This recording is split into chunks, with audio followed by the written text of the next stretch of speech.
Hello friends, it's Nikki and welcome back to my messy bookshelf. Today I'm here with a tag video, and this is the Booktube questions nobody asked until now tag. And this is a tag that was created by Mike at Riff Raff Reads, and I was tagged by Pat at Book Chat with Pat. So thank you for the tag, Pat, and for creating the tag, Mike. These questions seemed very fun, and I really enjoyed watching the other videos of this that I have seen. So I was glad to be tagged in this one. So I will get into it and stop rambling. The first prompt is, do you own a copy of a book that is physically older than you? If you have more than one, your favorite or the oldest one that you own. And I found a handful of books that were older than me, and I was actually a bit surprised about that. A couple of my Agatha Christie's are older than me, and then I found this one on my shelf, which I was really glad that I found at the bottom of my shelf. This is an anthology of famous British stories by Modern Library, and this was published in 1952. I am an 80s baby, so that is definitely older than me. But I was so glad that I found this. I picked this up used a while ago and completely forgot about it with the double stacks on my shelf, especially the bottom shelves.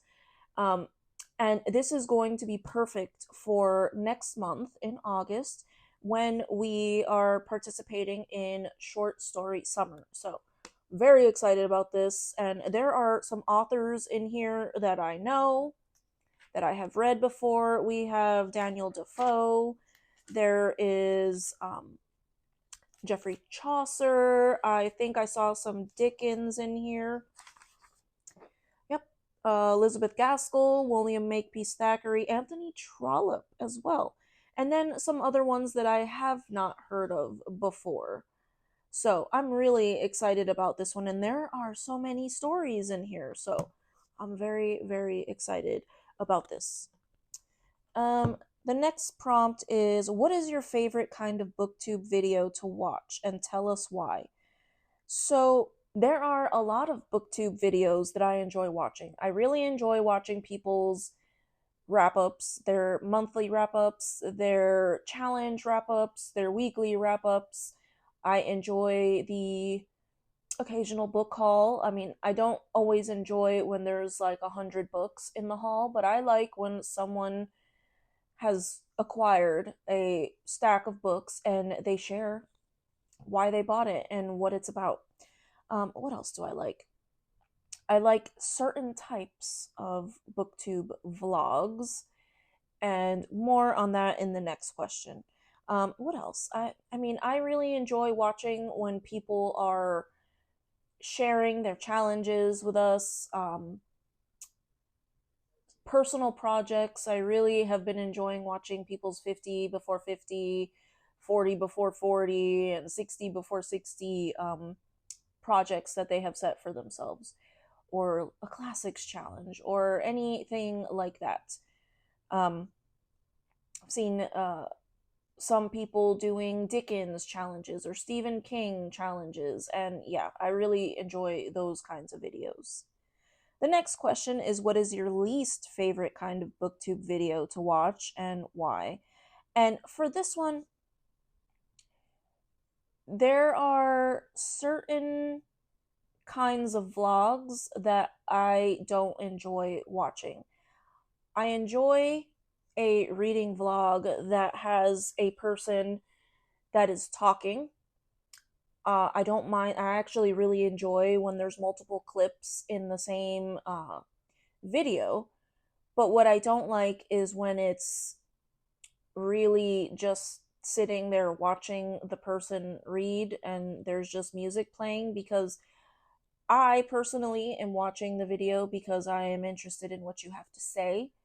And a lot of times I am listening while I am, walking around the house, doing chores. Sometimes even when I'm driving, I will put booktube videos on. So if it's just 5-10 minutes of just music and watching someone light a candle and sit in a chair and read their book. I It is visually appealing, but that is not what I am here for. I want to see what my friends have to say about books and, what they have to say out loud. So I really enjoy reading vlogs where we get multiple times throughout the day the person is checking in, or multiple times throughout the week that the person is checking in, because those are fun to me.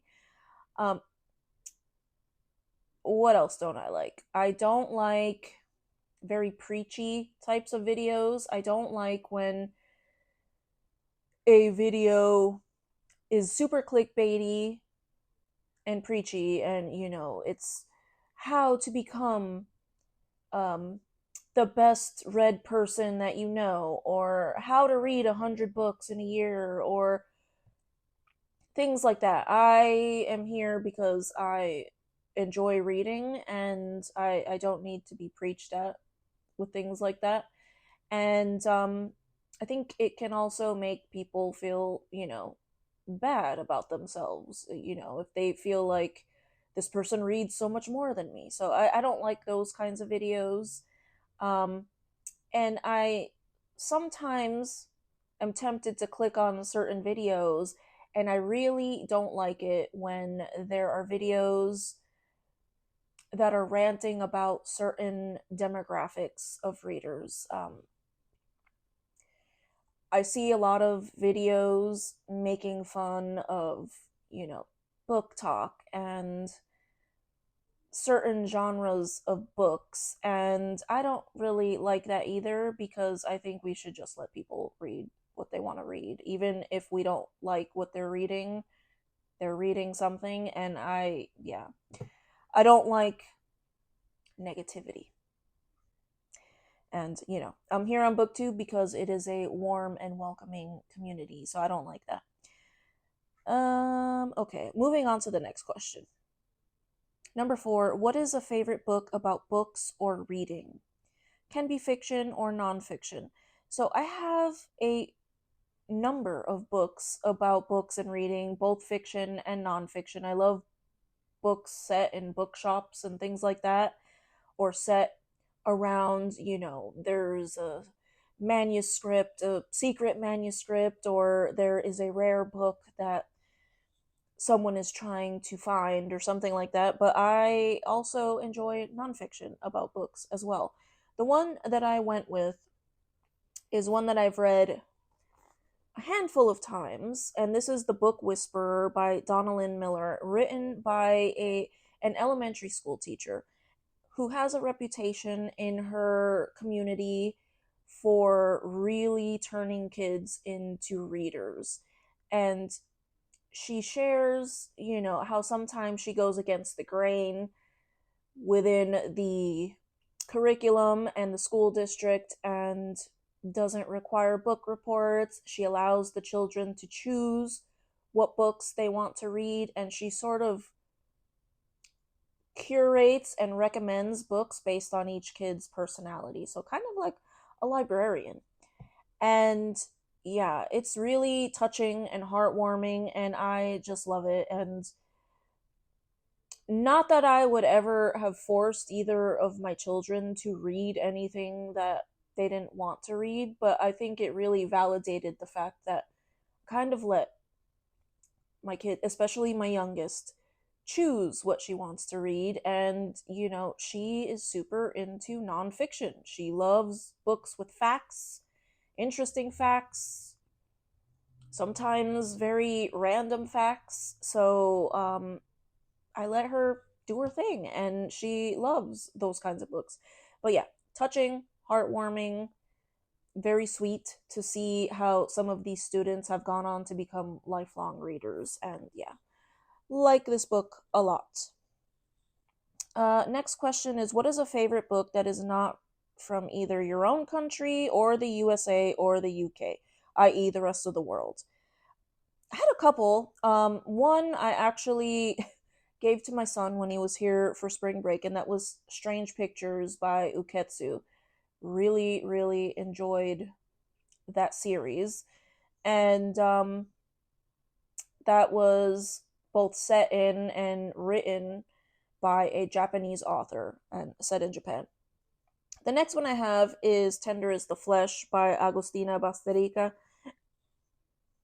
Excuse me, these allergies.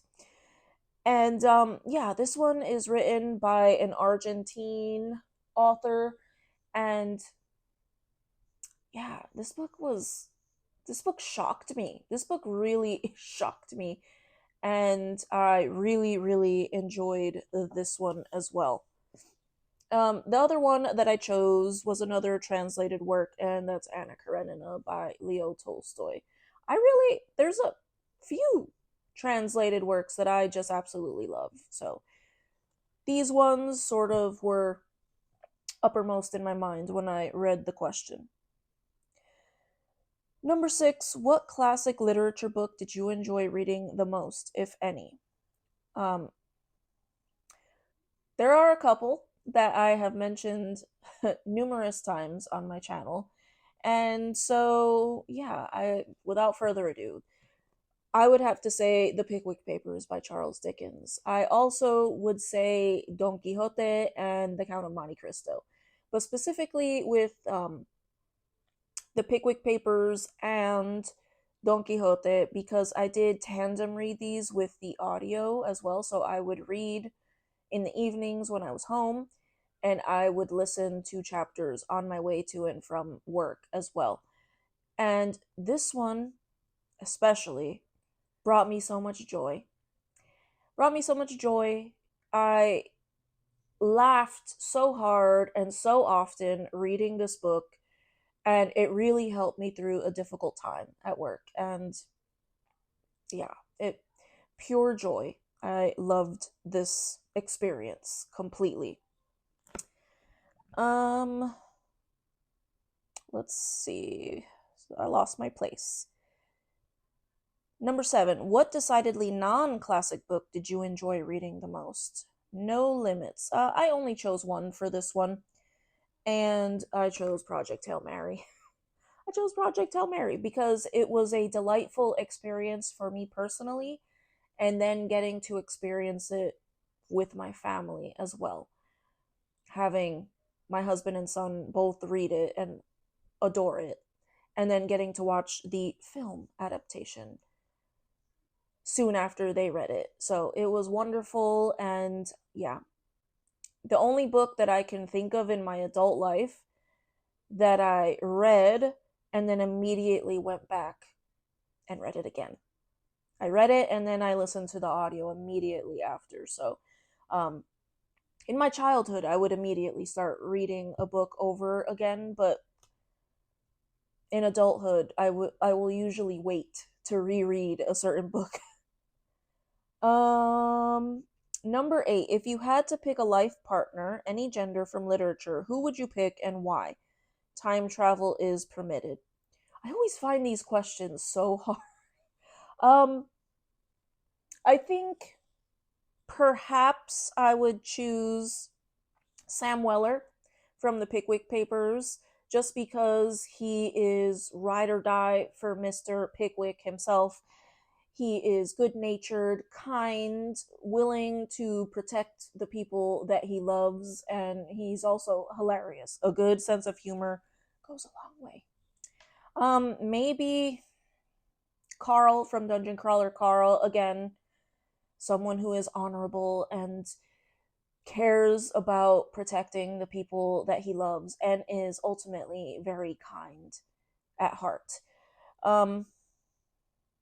Yeah, I find these kinds of questions really difficult. Maybe Don Quixote himself, because he is crazy. Yeah, he is nuts, but he is also a very honorable gentleman. So maybe Don Quixote too. And I could read all I wanted.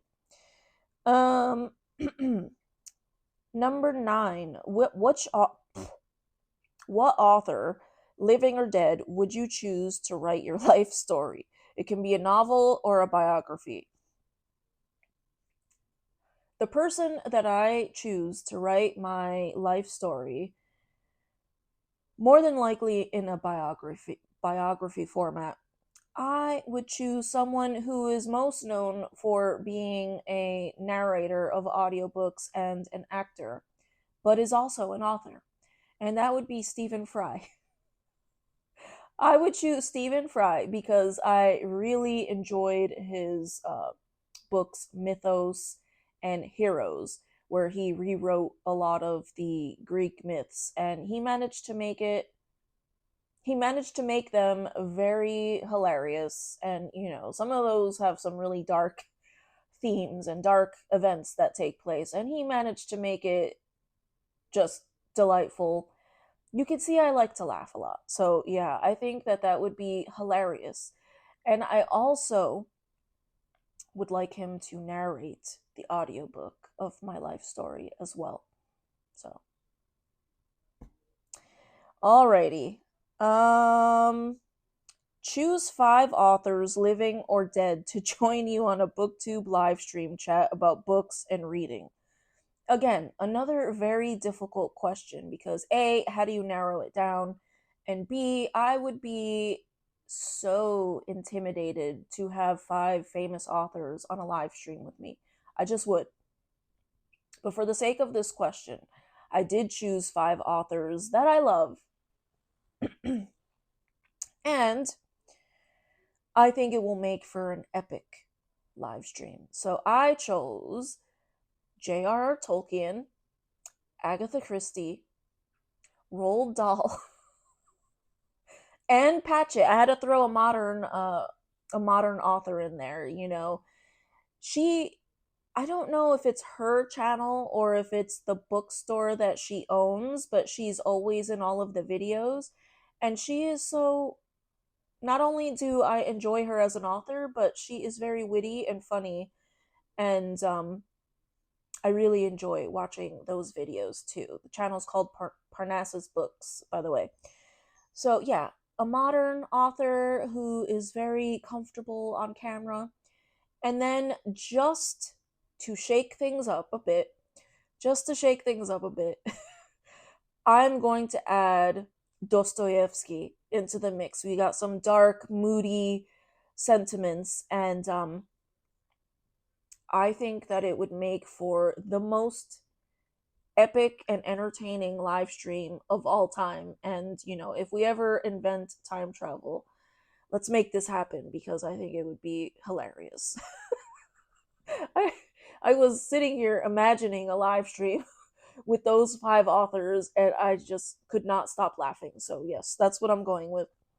And yeah, that was the last question. And so I will tag some people. As always, there is no pressure if I tagged you to do this tag and you are too busy or overwhelmed or just don't want to do a tag. And if you came across this video and you're interested in doing the tag, consider yourself tagged by me. But I thank you so much if you made it to the end of this video, and I hope to see you in the next one. Take care. Bye.